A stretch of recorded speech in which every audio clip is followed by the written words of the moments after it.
नमस्कार. मैत्रेयीमध्ये आपलं स्वागत आहे. मी डॉक्टर आशिष जेतपाळ. आज आपण एक UPSCने विचारलेला एसेचा टॉपिक डिस्कस करणार आहोत. टॉपिकचं नाव आहे देर is nothing either good or bad but thinking makes it so. There is nothing either good or bad but thinking makes it so. चांगलं अथवा वाईट असं काही नसतं, पण आपले विचार चांगलं अथवा वाईट ठरवतात, असा आजच्या आपल्या टॉपिकचा विषय आहे. मी सतत सांगतो की तुमची सुरुवात एसेची काय असायला पाहिजे, प्रभावी असायला पाहिजे, अट्रॅक्टिव्ह असायला पाहिजे. सगळ्या पेपरमध्ये तुमचा पेपर उठून दिसेल, एक्झामिनरचं अटेन्शन तुमच्याकडे जास्त जाईल, अशा प्रकारची सुरुवात पाहिजे.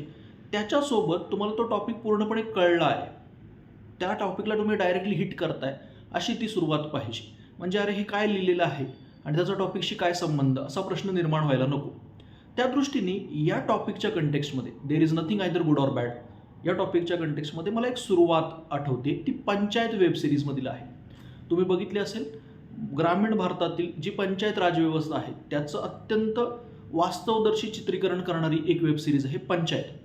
त्या पंचायतमधील पंचायत सचिव जे आहेत, पंचायत सेक्रेटरी, ते एका गावागावात जाऊन नाचकाम करणाऱ्या बाईला प्रश्न विचारतात, आप ये काम छोड़ क्यों नहीं देती, किंवा स्पेसिफिकली म्हणायचं तर आप ये नाचना छोड़ क्यों नहीं देती, असा त्याचा प्रश्न असतो. ती मुलगी त्याला प्रतिप्रश्न विचारते, आप क्या काम करते हो. तो म्हणतो मैं पंचायत सचिव हूँ. ती पुन्हा त्याला प्रतिप्रश्न विचारते, आपको पसंद है आपका काम. तो म्हणतो नाही. तो म्हणते एक उस हिसाब से आप तो भी नाच रहे हो. म्हणजे जसं मी आयुष्याच्या संघर्षासाठी नाचते तसं तू पण नाचतोयस, कारण तुला तुझं काम आवडत नाही. देर is nothing either good or bad. चांगलं वाईट काही नसतं, हे काम चांगलं, हे काम वाईट. हे मुलगी ते खूप चांगल्या प्रकारे अंडरलाईन अधोरेखित करते. त्या पंचायत सचिवला एक प्रकारे हा एसेचा टॉपिकच समजून सांगते. किंवा आणखी एक मराठी कादंबरी आहे टिश्यू पेपर नावाची. रमेश रावळकर नावाचे लेखक आहेत त्याचे, टिश्यू पेपर. तर अनेक समाज घटक असे आहेत की ज्यांचं अस्तित्व हे टिश्यू पेपरसारखं असतं. ह्या नावातूनच त्याने सांगितलं टिश्यू पेपर. तर या कथानकामध्ये एक अर्जुन नावाचं कथानक आहे टिश्यू पेपरमध्ये. ज्याला नोकरी मिळत नसते, शेवटी त्याला एक काम मिळतं जे डान्स बारमध्ये काम असतं. त्याला अत्यंत लाज वाटत असते दुसऱ्या लोकांना हे सांगण्याची की मी डान्स बारमध्ये काम करतोय, कारण त्याचं असं म्हणणं आहे जिथं या मुली नाचतायत, डान्स बारमध्ये या मुली काम करतायत, तिथे मी काम करतो हे सांगणं माझ्या प्रतिष्ठेला, डिग्निटीला कुठेतरी हॅम्पर करणार आहे असं त्याला वाटत असतं. तेव्हा त्या कथानकातील एक पात्र त्याला म्हणतं, तो संवाद अत्यंत महत्त्वाचा आहे जो आपल्या एसेच्या टॉपिकच्या कंटेक्स्टमध्ये महत्त्वाचा आहे. ते पात्र त्याला म्हणतं, कोणसा भी काम बुरा नहीं होता, बुरी होती है अपनी सोच.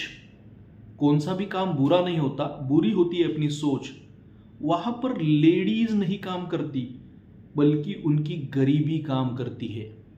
तिथे त्या मुली काम करत नाही आहेत, तिथे त्यांची गरिबी काम करते. त्यामुळे तुला जे वाटते की त्या मुली काहीतरी वाईट काम करतायत, त्या वाईट काम करत नाही आहेत. सर्वोच्च न्यायालयाने जे निकाल दिला होता वैश्यांच्या प्रतिष्ठेसंदर्भातला, प्रॉस्टिट्यूशनमध्ये ज्या महिला आहेत त्यांना सुद्धा प्रतिष्ठेने वागवलं पाहिजे, हा निकालसुद्धा या विषयाच्या परिप्रेक्षामध्ये महत्त्वाचा ठरतो. चांगलं आणि वाईट, गुड ऑर बॅड, किंवा असं द्वंद्व, ड्युएलिझम करण्याची माणसाला मूलतः स्वभावच आहे. माणसाचा मूल स्वभाव गुड बॅड किंवा पांढरा काळा, मेल फिमेल, प्रत्येक ठिकाणी सक्सेस फेल्युअर याच्या द्वंद्वामध्येच आपण अडकलेले दिसतो. त्या द्वंद्वाच्या परिप्रेक्षामध्ये सुद्धा हा टॉपिक बघितला पाहिजे की प्रत्येक ठिकाणी असं ड्युएलिझम गरजेचंच आहे का, प्रत्येक ठिकाणी असं मी एक ब्लॅक अँड व्हाईटच्या पर्स्पेक्टिव्हनीच बघणं गरजेचं आहे का, याच्यावरती या विषयामध्ये तत्त्वज्ञानात्मक चर्चा होणे गरजेची होती. तर हे चांगलं आणि वाईट हे द्वंद्व कुठे कुठे दिसतं याच्याविषयी आपण थोडीशी चर्चा करूया. अनेक ठिकाणी, अनेक क्षेत्रांमध्ये किंवा अनेक आस्पेक्ट असे आहेत की जिथे आपण चांगलं आणि वाईटाचा विचार करत असतो. उदाहरण द्यायचं झालं तर सौंदर्याची धारणा, अस्थेटिक जो सेना आहे किंवा ब्युटीची जी आपली कन्सेप्ट आहे ती अत्यंत संकुचित आहे चांगल्या आणि वाईटाच्या प्रेक्षामध्ये. काळं पांढरा, व्हाईटचं जे नोशन आहे, पांढरं असणं म्हणजे सौंदर्य असणं, ते तर अत्यंत कलोनियल मेंटॅलिटीचं निदर्शक तर आहेच, पण त्याच्यासोबत हे आपली जी थिंकिंग आहे ते पण दर्शवणारं आहे. म्हणजे काळ्या आणि वाईटाच्या परिप्रेक्षामध्ये मला असं वाटतं की जी ड्युएलिझम आहे आपलं, गुड चांगलं चांगलं काय तर जे पांढरं आहे ते, काळं म्हणजे काहीतरी वाईट, म्हणून आपण ब्लॅक मनी सारखे शब्द वापरतो. जो वाईट पैसा आहे तो ब्लॅक. किंवा अत्यंत सहजपणे आपण एखाद्या काळ्या व्यक्तीला नावे ठेवतो, एखाद्या काळ्या व्यक्तीकडे गुन्हेगारी पद्धतीने बघणं किंवा त्यांच्याकडे प्रिज्युडिसेस, स्टिरियोटाइप्सनी बघणं हे अत्यंत साहजिक आहे. अशा वेळेला मला अक्का महादेवी ह्या कर्नाटकमधील ज्या संत कवयित्री होऊन गेल्यात त्यांचं एक वाक्य किंवा त्यांचं एक विधान अत्यंत महत्त्वाचं वाटतं. काया काजळली तरी मला काय त्याचे, काया उजळली तरी मला काय त्याचे. माझी काया ही ब्लॅक झालेली आहे, काजळलेली आहे, तरी मला त्याचं काही नाही आहे. माझी काया उजळली तरी मला काय त्याचे. अंतशुद्ध गुंतले मी चन्न मल्लिशाशे. त्या ईश्वराशी आता माझं नातं जोडलेलं आहे, त्यामुळे काळा वाईट, हे चांगलं वाईट, याच्याशी आता मला काही घेणं देणं नाही आहे. त्याच परिप्रेक्षामध्ये याच धर्तीवरती कांचा एलैया हे जे आत्ताचे समकालीन विचारवंत आहेत, कांचा एलैयांचं एक बुक आहे बफेलो नॅशनलिझम. त्याच्यामध्ये ते म्हशीच्या सुंदरतेविषयी लिहितात. हे सुद्धा महत्त्वाचं आहे की आपल्याकडे जी समाजधारणा आहे की काळ्याविषयीची धारणा आहे ती उकडून टाकण्याचं आणि काळा आणि गोरा या द्वंद्वाच्या बाहेर पडण्यासाठीचं ते पुस्तक आहे बफेलो नॅशनलिझम. त्याच्यानंतर ही जी चांगल्या आणि वाईटाची संकल्पना आहे ब्युटीची किंवा अन्य काही संकल्पना आहेत यशापयशाच्या, त्या सध्याच्या परिप्रेक्षामध्ये अनेकदा बाजारपेठ किंवा मार्केट डिटरमाइन करत आहे. मला काय चांगलं वाटतं, मला काय वाईट वाटतं, हे मार्केट, बाजारपेठ ठरवते आणि त्या कुठल्या तरी ट्रॅकमध्ये आपण फसतोय. हा सुद्धा एक परिप्रेक्ष्य या एसेमध्ये महत्त्वाचा आहे. म्हणजे संतूर मम्मा हे काहीतरी सामाजिक आदर्श आहे. मम्मा कशी असायला पाहिजे माझी, तर ती ब्युटिफुल संतूर मम्मा असायला पाहिजे. मग शेतात काम करणाऱ्या माझ्या आईच्या घामातील सौंदर्याचं काय, याचा विचारच होताना दिसत नाही. तर सुंदर असं काही, ती संतूर मम्मा म्हणजे सुंदर आणि तो घाम म्हणजे काहीतरी गचाळपणा, वाईटपणा, याच्या पलीकडे जाऊन, चांगल्या वाईटाच्या पलीकडे जाऊन प्रत्येक गोष्टीतलं सौंदर्य बघितलं पाहिजे. याच परिप्रेक्षामध्ये जे तत्वज्ञ आहेत ते म्हणतात की वस्तूच्या ठिकाणी सौंदर्य नसतं. एक डेव्हिड ह्यूम नावाचा फिलॉसॉफर आहे, डेव्हिड ह्यूम. तुमच्या एसेमध्ये निश्चितपणे आतापर्यंत जे आपण आर्ग्युमेंट बघितलेले आहेत ते थेटपणे वापरता येण्यासारखे आहेत. डेव्हिड ह्यूमचं आर्ग्युमेंट मी तुम्हाला वाचून दाखवतो. डेव्हिड ह्यूम म्हणतो, beauty is impression rather than idea. Beauty is an impression rather than idea. It is not a quality of object. त्या एका विशिष्ट वस्तूचा गुणधर्म नाही आहे. It is not a quality of object or a person to which it's attributed. Instead, beauty is a descriptive quality formed by the mind of observer. It is a descriptive quality formed by the mind of observer. तुम्ही just David Hume quote about beauty search केलं तरी तुम्हाला हे coat सापडेल. मराठीमध्ये याचं translation काय होईल, तर सुंदरता वस्तूच्या ठिकाणी किंवा वस्तूमध्ये नसते. सौंदर्य हा वस्तूचा गुणधर्म नाही, तर तो वस्तूचा अनुभव घेणाऱ्या व्यक्तीशी निगडीत आहे. थोडक्यात conception of beauty is subjective rather than objective. सौंदर्याची धारणा ही वस्तुनिष्ठ नसून व्यक्तिनिष्ठ आहे, हे समजून घेणं गरजेचं आहे. त्याच्यामुळेच चांगलं आणि वाईट हे एकदम संकुचित ठरतं अशा ब्युटीच्या कन्सेप्शनच्या परिप्रेक्षामध्ये. त्याच्यानंतर गुड ऑर बॅड ही जी डिबेट आहे की असं काही चांगलं आहे किंवा असं काही वाईट आहे का, ती माणसाच्या मूळ स्वभावाला पण लागू पडते.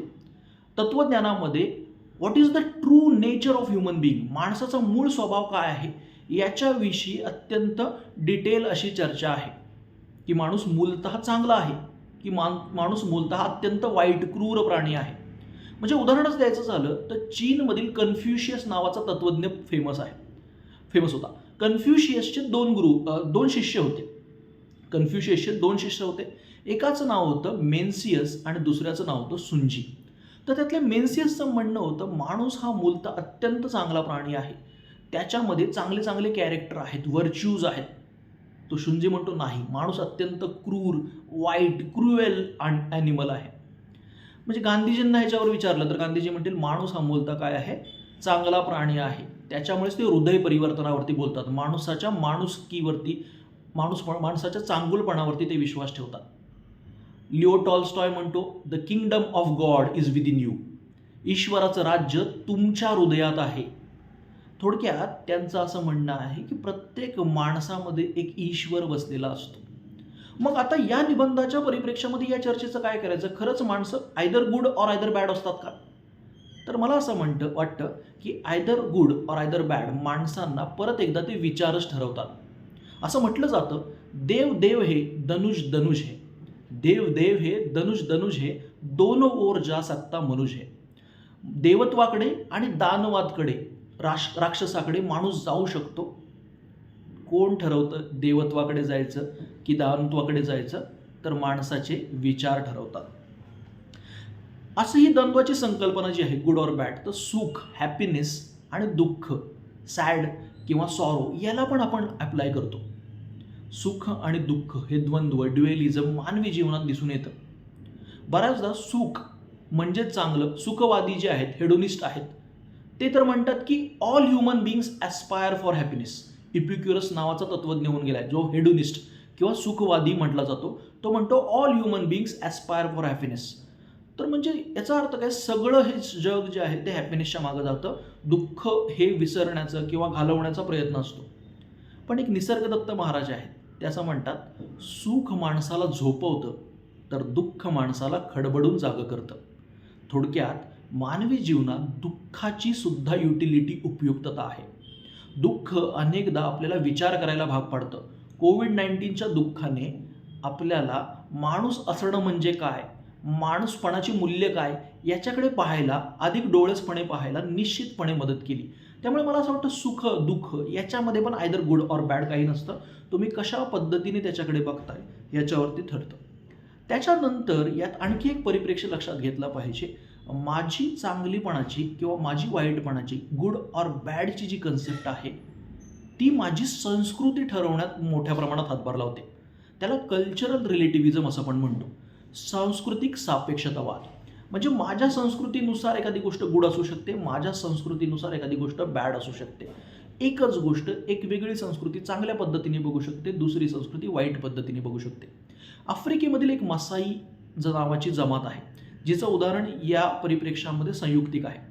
त्या मसाई जमातीमध्ये जर तुम्ही विरुद्ध लिंगी व्यक्ती असाल, अपोजिट सेक्सचे व्यक्ती असाल, तर एक दुसऱ्या व्यक्तीच्या चेहऱ्यावरती थुंकणं हे ॲप्रिशिएबल प्रशंसनीय मानलं जातं. थोडक्यात it is showing that I love you, मला आय लाईक यू, तुम्हाला आवडतेस हे सांगण्याचा वे काय आहे? तर त्या व्यक्तीच्या तोंडावरती थुंकणं. आता आपण थर्ड पर्सन आहोत, आपल्या तोंडावरती असं कोणी थुंकलं तर आपल्याला ते कसं वाटेल? अत्यंत अपमानास्पद भारतीय संस्कृतीच्या परिप्रेक्ष्यामध्ये ते मानलं जाईल. आता मी भारतातून तिकडे टुरिझमला गेलेलो आहे, मसाई ट्राईबमध्ये तुम्ही फिरत आहात आणि तुम्ही बघितलं की व्यक्ती काय करते, दुसऱ्या व्यक्तीच्या जी अपोजिट सेक्सची आहे त्याच्या तोंडावरती थुकते आणि तुम्ही लगेच तिथं ह्युमन राईट्स किंवा तुम्ही त्यांना समजवायला गेलात वगैरे तर ते म्हणतील आमचं चांगलं जुळत होतं, तू येऊन मध्ये खोडा घातलास. There is nothing either good or bad. म्हणजे त्या कल्चरच्या कंटेक्स्टमध्ये जाऊन आपल्याला विचार करावा लागेल तर मी ठरवू शकतो गुड काय आहे किंवा बॅड काय आहे. तर सांस्कृतिक सापेक्षतावाद कल्चरल रिलेटिव्हचं आणखी एक उदाहरण म्हणजे अखुनी. AXONE असं त्याचं स्पेलिंग आहे. अखुनी हा नॉर्थ ईस्टमधल्या बऱ्याच पार्टमध्ये तयार केला जाणारा एक पदार्थ आहे. अखुनी नावाचा एक चित्रपटसुद्धा आला होता जो सुद्धा तुम्ही तुमच्या एसेमध्ये वापरू शकता. नेटफ्लिक्सवरती आय थिंक तो मूवी आहे अखुनी, AXONE. तर अखुनी हा पदार्थ जे नॉर्थ ईस्टमधून स्थलांतर होऊन दिल्लीमध्ये आलेली मुलं आहेत त्यांचा हा पदार्थ बनवण्याचा स्ट्रगल त्या मूवीमध्ये दाखवलेला आहे. तर अखुनी हा पदार्थ का त्यांना स्ट्रगल करावा लागतो बनवण्यासाठी? कारण तो बनवताना इतका उग्र वास येतो की त्या समोरच्या व्यक्तींना ज्यांनी तो खाल्लेला नाही किंवा ज्यांनी त्याचा स्वाद घेतलेला नाही त्यांना तो अत्यंत घृणास्पद, खूप घाणेरडा वाटतो. But it smells like a heaven. त्याचा वास ज्यांना त्याची सवय आहे, ज्यांना त्या संस्कृतीमधून ते पुढे आलेले आहेत आणि ज्यांनी त्याची टेस्ट घेतलेली आहे त्यांच्यासाठी it smells like a heaven. स्वर्गीय सुखाचा आनंद ते अखुनी देतं. थोडक्यात अखुनी म्हणजे एखाद्या पदार्थाचा वास अत्यंत वाईट आहे तर तो माझ्यासाठी वाईट असेल, दुसऱ्या व्यक्तीसाठी नसेल. त्यामुळे चांगलं वाईट ठरवण्याची जी घाई आपण करतो किंवा जे ठरवण्याचाच अट्टहास असतो तो अट्टहास टाळला पाहिजे असं सुद्धा हे ॲसेच्या टॉपिकमधून क्लिअर होतं.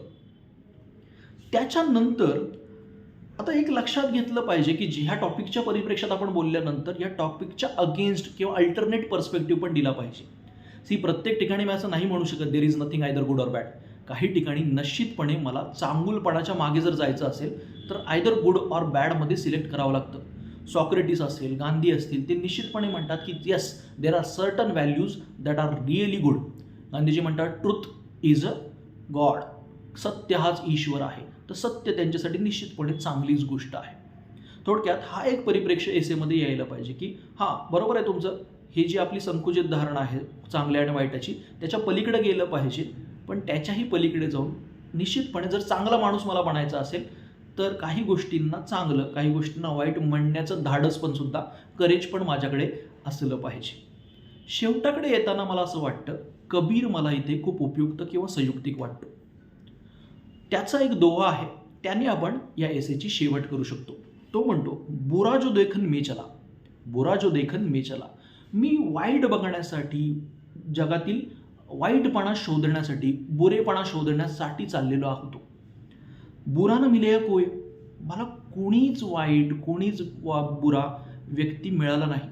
बुरा जो देखन मे चला, बुरा न मिलया कोय, जो दिल खोजा आपना, मुझसे बुरा न कोय, जो दिल खोजा आपना, मुझसे बुरा न कोय. जेव्हा मी माझ्या हृदयात पाहिलं, माझ्या हृदयातील किंवा माझं स्वतःचं परीक्षण केलं, तेव्हा मला लक्षात आलं माझ्यापेक्षा वाईट तर कोणीच नाही.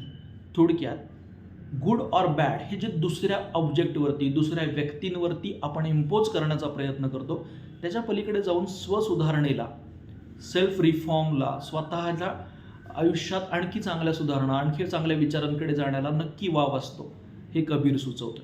तर हा आपला एसेचा टॉपिक होता. आणखी याच्यावर काही पर्स्पेक्टिव्ह तुम्हाला वाटले तर तुम्ही ह्या कमेंट सेक्शनमध्ये सांगू शकता. धन्यवाद.